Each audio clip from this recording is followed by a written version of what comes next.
Oi, gente. Eu vou desativar os comentários, porque muita gente me pediu para não ficar aparecendo, tá? Então depois eu vou ler os comentários que vocês postarem. Ainda não são 9h30, então eu entrei aqui para poder ajustar tudo. Mas vamos esperar então dar a 9h30, tá bom? Deixa eu tirar aqui, desativar comentários. Pronto. Então vamos começar às 9h30. Espero que vocês estejam bem de saúde, todo mundo se cuidando, ficando em casa quem pode. Vamos esperar.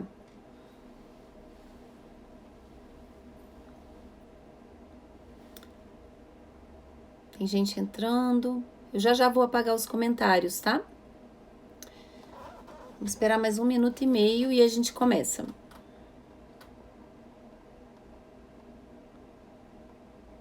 Eu vou desativar. O pessoal tá pedindo. É só pra ver o povo que tá entrando, eu já vou desativar.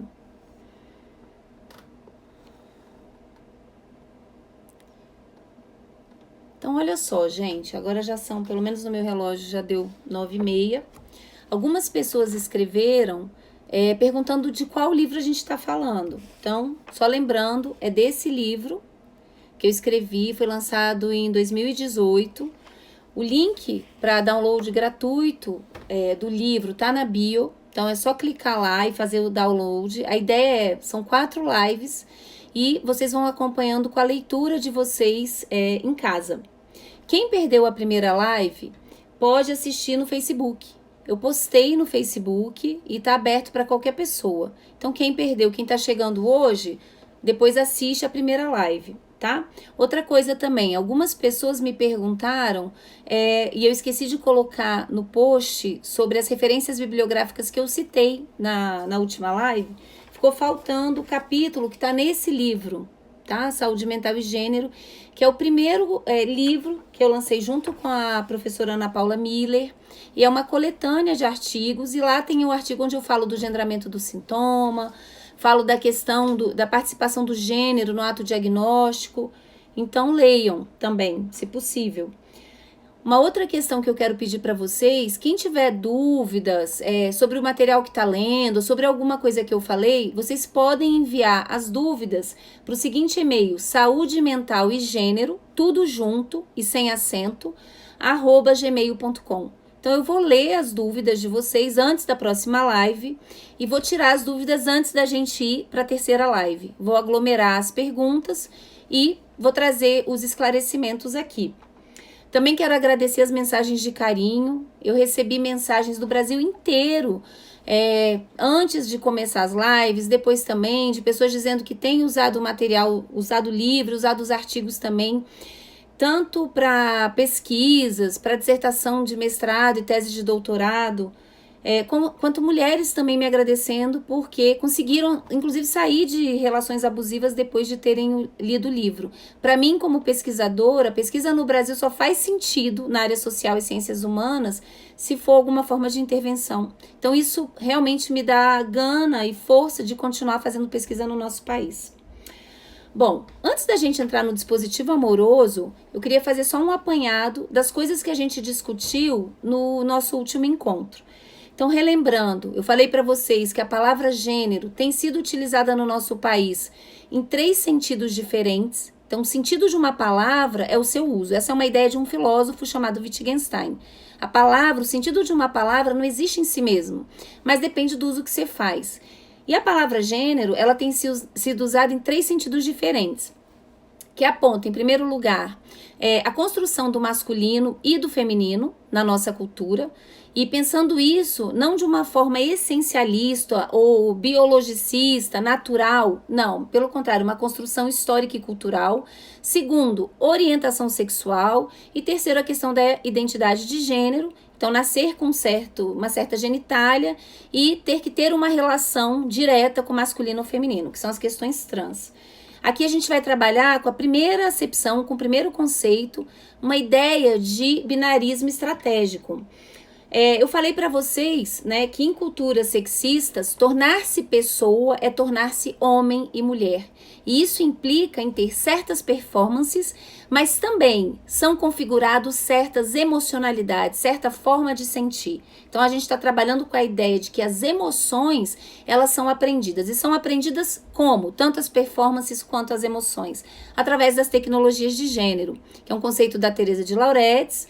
E eu falei para vocês que a principal forma de tecnologia de gênero no mundo hoje são as mídias. Música, filme. Tem uma pesquisa que eu fiz junto com uma aluna, ex-aluna, Maria Gama, sobre as músicas sertanejas e tecnologias de gênero. Vamos ver se depois de terminar as lives eu vou trazer ela para a gente fazer um bate-papo, porque foi bem legal. Porque elas, inclusive as músicas sertanejas, são muito importantes para interpelar o dispositivo amoroso de mulheres. Bom, uma coisa também importante dentro das tecnologias de gênero, como eu falei, é que existe uma pedagogia afetiva. Bom, dito isso, na nossa cultura existem caminhos privilegiados de tornar-se homem, tornar-se mulher. Nos caminhos privilegiados de tornar-se mulher, a gente tem 2 dispositivos muito importantes na nossa cultura, que é o dispositivo amoroso e materno. A live de hoje, nós vamos falar sobre o dispositivo amoroso, que eu considero, gente, a pior forma de alienação e de desempoderamento das mulheres. E isso mesmo com as interseccionalidades. O que significa o dispositivo, que as mulheres se subjetivam no dispositivo amoroso? Significa que as mulheres se subjetivam numa relação consigo mesmas, mediadas pelo olhar de um homem que as escolha. As mulheres se subjetivam numa carência a ser. Dito de uma outra forma, eu criei uma metáfora para tornar isso um pouco mais claro. As mulheres se subjetivam na prateleira do amor. Essa prateleira, ela é profundamente perversa, porque ela é mediada por um ideal estético que se construiu do começo do século passado para cá. E esse ideal é branco, louro, magro e jovem. Quanto mais distante desse ideal, pior o seu lugar na prateleira. E maior a construção do preterimento afetivo de homens brancos e negros em relação a essas mulheres.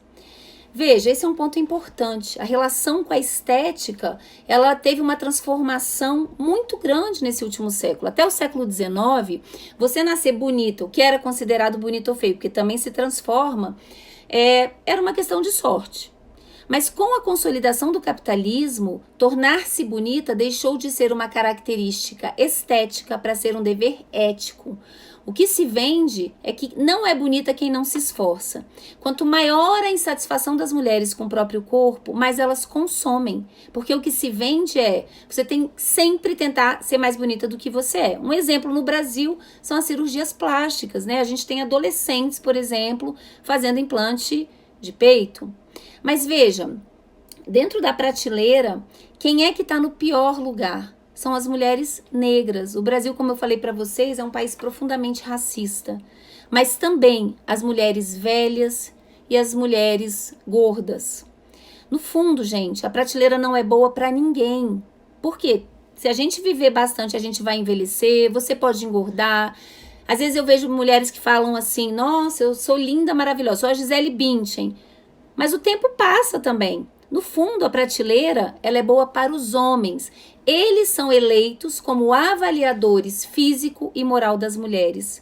Não interessa o quanto perebado esse homem seja. E esse perebado pode ser físico, pode ser de caráter, mas ele se sente no direito de te avaliar como mulher. Vocês já viram às vezes na praia? Tem aquele cara com a barriga de chope e fala assim, nossa, olha aquela baranga. É surreal, né, gente? O próprio Paulo Guedes, quando fez a análise da mulher do Macron como feia, foi um exemplo. Inclusive, eu recebi mensagens do Brasil inteiro. Foi um exemplo de perebado. O cara é feio pra caramba. Então, é esse lugar invisível que os homens são colocados, que é excelente para os homens e é péssimo para as mulheres. Quem avalia os homens não são as mulheres. Quem avalia os homens são os homens. E a gente vai falar disso quando eu for tratar das masculinidades, que é a nossa última live. Os homens são avaliados na casa dos homens por outros homens. Uma coisa importante sobre a relação com a beleza é que as pesquisas mostram o seguinte, que uma média de 54% das mulheres brasileiras gastam até ou mais de 20% do salário com produtos de beleza. E isso vai de creme, shampoo, esmalte, batom. Eu fico imaginando o que a gente poderia fazer com esse dinheiro, né, gente? A revolução. Um ponto também importante é que as tecnologias de gênero são pedagogias afetivas, como eu expliquei para vocês. Então, os desenhos, as músicas, os filmes, interpelam uma certa forma de amar. E é essa forma de amar que é prejudicial às mulheres. E eu criei uma metáfora para explicar um pouco isso, para mostrar como a prateleira do amor e o dispositivo amoroso não é bom para ninguém, nem para quem, de uma forma superficial, possa pensar que está num bom lugar da prateleira. Quando a gente tem bebês, se a gente desse Coca-Cola, isso seria bom para os bebês? Não seria. Se daqui a 5 anos eu continuar dando Coca-Cola para as crianças e tirar de algumas, quem não está recebendo vai estar muito pior, porque vai estar na fissura. Mas quem estiver recebendo também não vai estar bem. Ou seja, é uma certa forma de amar que é ruim para todo mundo, mesmo aquelas que ainda conseguem receber algum afeto dentro da prateleira do amor. Esse é um ponto importante, gente. Se a gente se subjetiva na prateleira do amor, quer dizer que nós nos subjetivamos umas em relação às outras pela rivalidade.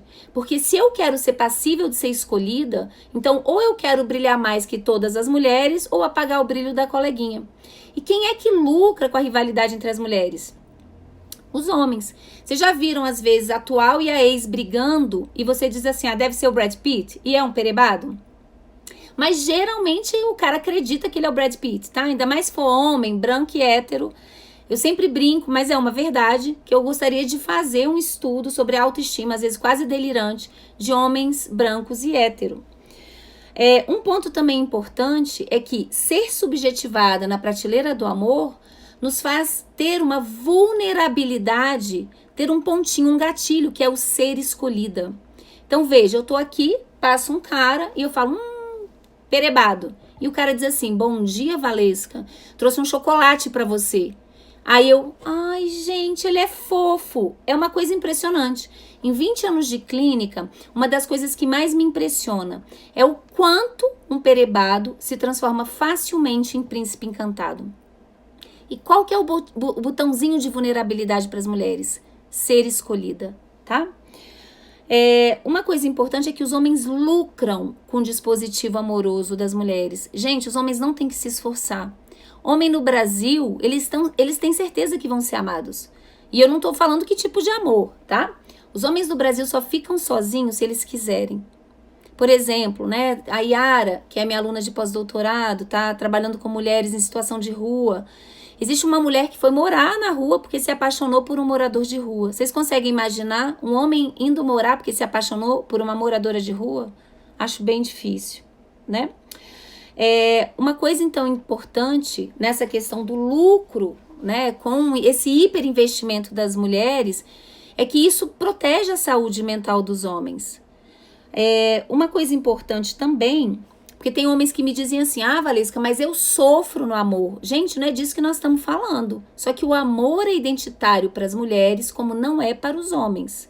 Então, assim, um homem quando toma um pé na bunda de alguém que ele gosta, não fica mal, ele fica de catar de colherzinha. Mas não é disso que a gente está falando. O homem quando não tá amando, ele tá curtindo a vida, ele vai tomar cerveja, ele vai sair com os amigos, ele joga futebol, ele aproveita a vida. Mas eu nunca atendi uma mulher na minha vida, eu nunca encontrei uma mulher que o tema principal não fosse amoroso. Mesmo quando elas estão sozinhas. Elas diziam assim, nossa, Valesca, tem 2 anos que ninguém se interessa por mim.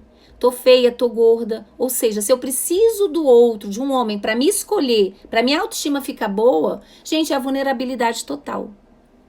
Isso faz com que muitas mulheres se casem com um casamento. A gente vê muito isso com a passagem do tempo, porque lembrem, o ideal da prateleira é branco, louro, magro e jovem. Então, quanto mais as mulheres vão envelhecendo, mais elas vão ficando num lugar ruim da prateleira. E aí dá o que se construiu dentro da ideologia biologicizante, a ideia do relógio biológico. Mas o que vai batendo o desespero é o lugar na prateleira. Então esse é um ponto importante, porque passa qualquer perebado, é essa a vítima aqui, é esse mesmo que eu vou casar. Muitas mulheres se casam não com o homem que elas têm, mas com o homem que elas querem que ele se torne. É péssimo, gente, porque o amor não é um investimento na bolsa. Se você casar com perebado, a chance de você morrer com perebadão é gigantesca, né? Inclusive no livro eu dou um exemplo de uma tecnologia de gênero que é um desserviço pra gente, que é a Bela e a Fera. Qual que é a história desse desenho? É uma menina linda que se apaixona por uma besta. E ela consegue transformar a besta num príncipe encantado. É péssimo. Não é à toa que a gente tem tantas mulheres persistindo em relações abusivas no nosso país. São mulheres que estão adoecidas no dispositivo amoroso. Às vezes eu vejo as pessoas julgando, gosta de apanhar, mesmo no judiciário. Não, ela está adoecida dentro do dispositivo amoroso. Até porque a violência, você não sai com o cara e ele te dá um soco. Em geral, começa de uma maneira incipiente, insípida. Ele começa fazendo um mansplaining, uma piadinha violenta. E ocorre na violência, eu faço um paralelo com a tolerância em relação ao álcool e às drogas. Se você não bebe nada e você toma um copo de cerveja, você provavelmente vai ficar bêbada. Mas se você tomar um copo de cerveja todos os dias, daqui a um mês você não vai sentir nada. Você vai precisar de 2 copos para ter a mesma experiência. Com a violência é igual. Então a gente encontra mulheres dizendo isso: doutora, ele não me bateu, ele só me xingou, ele não me deu um soco, ele só me empurrou. São mulheres adoecidas dentro do dispositivo amoroso. Lembrem-se que terminar uma relação para uma mulher é fracassar como mulher, porque o amor é identitário. Uma das frases do livro que eu gosto muito diz o seguinte: na nossa cultura, os homens aprendem a amar muitas coisas e as mulheres aprendem a amar os homens. Não pode dar certo, gente. Relação heterossexual no nosso país é profundamente desigual, assimétrica. Em geral, a gente dá 100 e recebe 1. E da gente, as nossas amigas que recebem 10, a gente diz assim: nossa, mas que sorte, que homem maravilhoso. Em sociedades sexistas, a assimetria é a característica das relações heterossexuais. Algumas de vocês podem estar se perguntando: mas eu sou lésbica, então estou livre do dispositivo amoroso. Errado. Uma das coisas que eu falei na última live é que subverter a orientação sexual não subverte os dispositivos de gênero.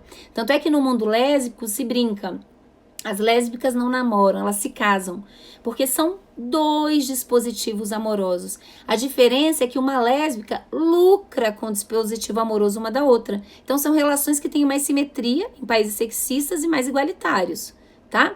Inclusive, numa pesquisa que eu fiz com um aluno meu, orientando o meu de doutorado, o Felipe, de Baeri, a gente entrevistou gays e lésbicas velhos. Inclusive tá para sair agora como capítulo de livro, e foi muito interessante, porque eu entrevistei as mulheres. E as lésbicas estão muito melhor do que as mulheres hétero envelhecidas. Então, assim, elas se cuidam mais, elas curtem mais fazer as coisas, porque elas estão alimentadas pelo dispositivo amoroso de outra mulher. A gente precisa falar sobre isso, porque existe uma economia dos afetos que é invisível, e o maior beneficiado são os homens. Então, vou dar um exemplo para vocês.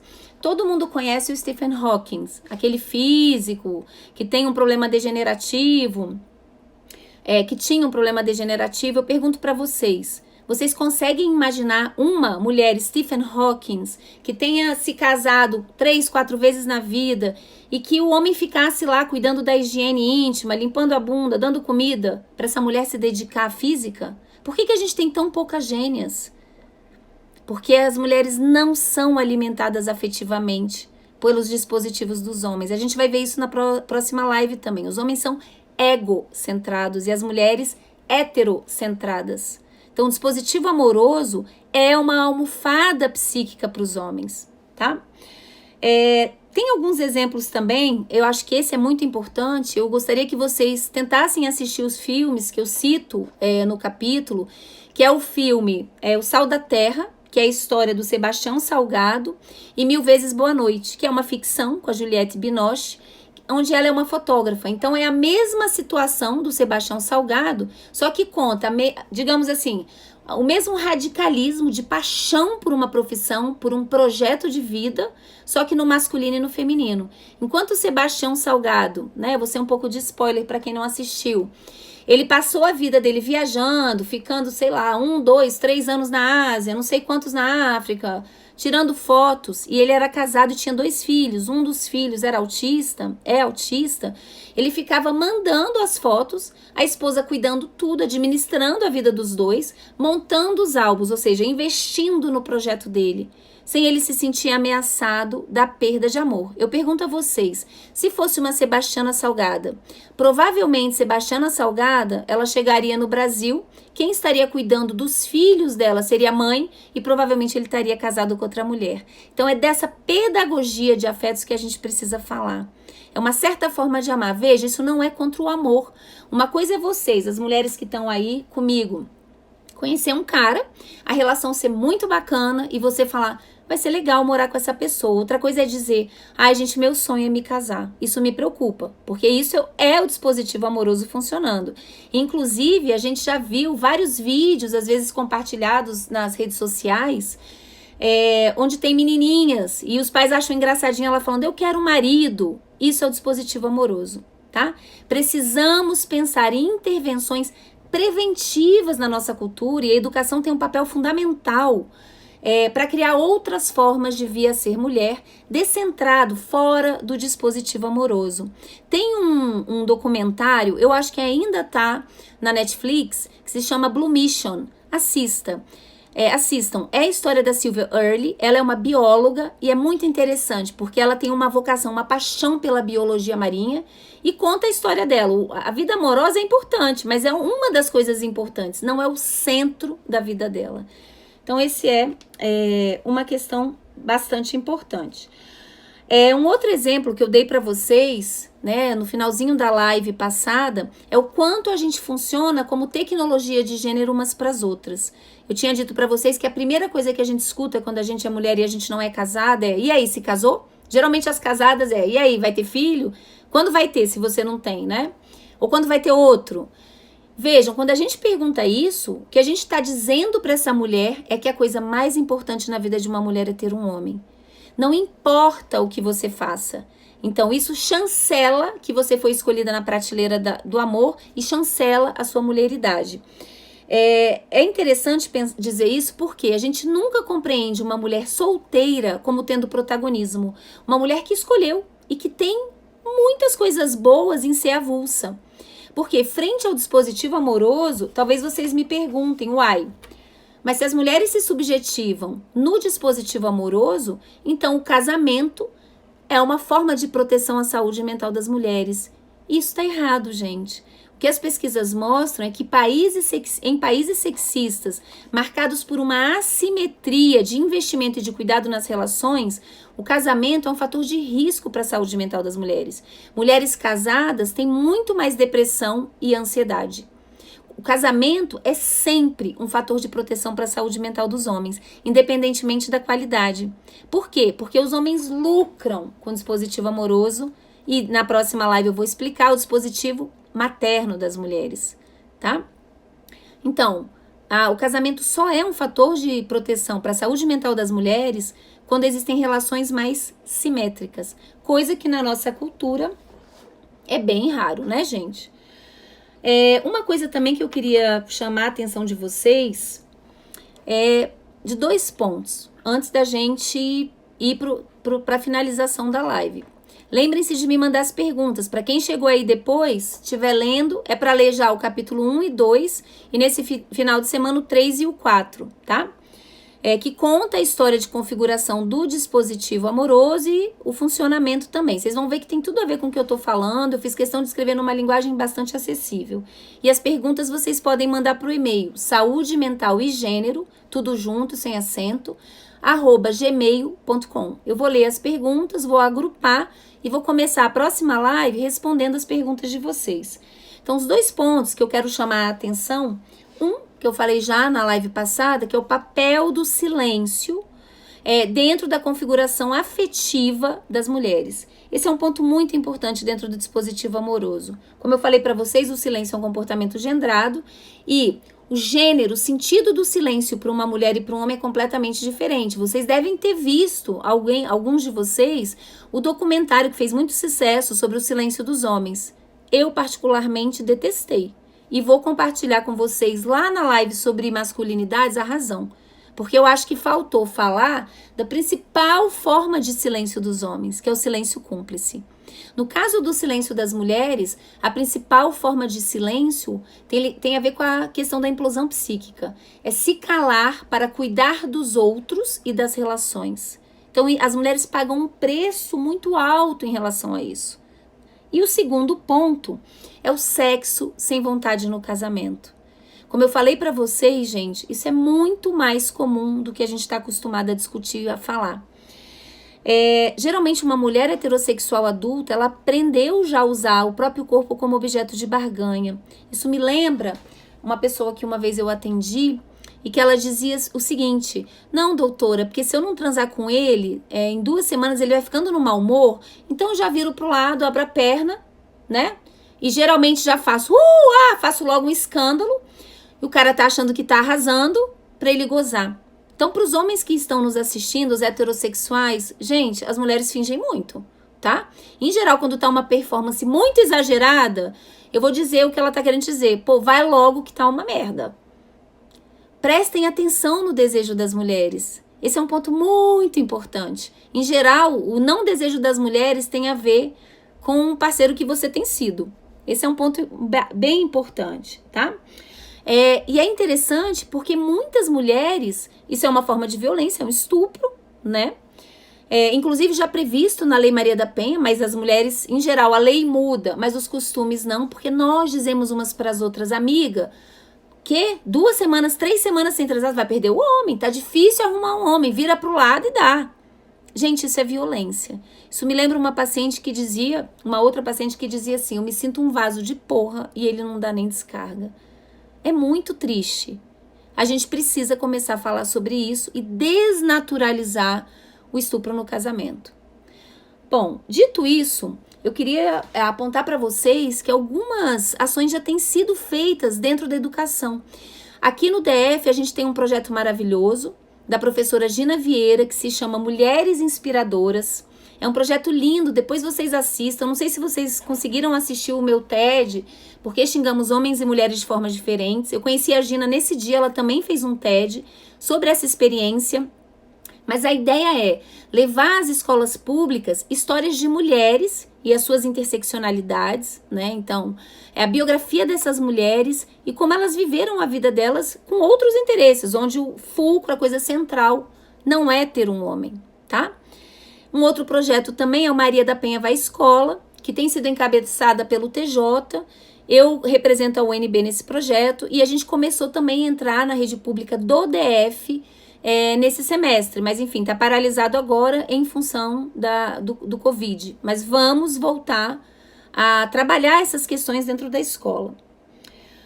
Bom, então era isso que eu tinha para compartilhar com vocês. Eu espero que vocês tenham lido o 1º e o 2º capítulo. Nosso combinado é que vocês leiam o 3º e o 4º capítulo, que é só sobre o dispositivo amoroso. Me enviem as dúvidas. O 3º capítulo é muito importante porque conta a história da configuração do dispositivo amoroso aqui. Vocês vão ver que teve todo um combate. Seja a mulher que tinha vários homens e que não queria se casar, seja a solteirona. E, na verdade, isso era para eleger o lugar da mulher casada como um lugar ideal para todas as mulheres. Isso veio com o Estado, de mãos dadas com a Igreja Católica, tá? Então, leiam, mandem as dúvidas. A gente vai começar falando das dúvidas. Para quem chegou aí no final, teve gente que me perguntou, mas de que livro vocês estão falando? Então, vou finalizar mostrando esse livro que eu lancei em 2018.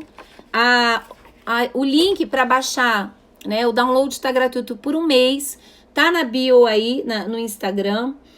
E é isso. Foi ótimo estar aqui com vocês. Tô esperando as dúvidas e nos encontramos então na terça-feira da semana que vem para falar sobre o dispositivo materno. Aí eu vou trazer também alguns exemplos de memes que estão correndo agora nesse momento de pandemia, tá? E o quanto que esses dispositivos estão funcionando e estão sendo mostrados de uma forma escancarada e bastante evidente. Um beijo, bom final de semana, se cuidem, fiquem em casa quem pode e nos vemos na semana que vem. Tchau, gente!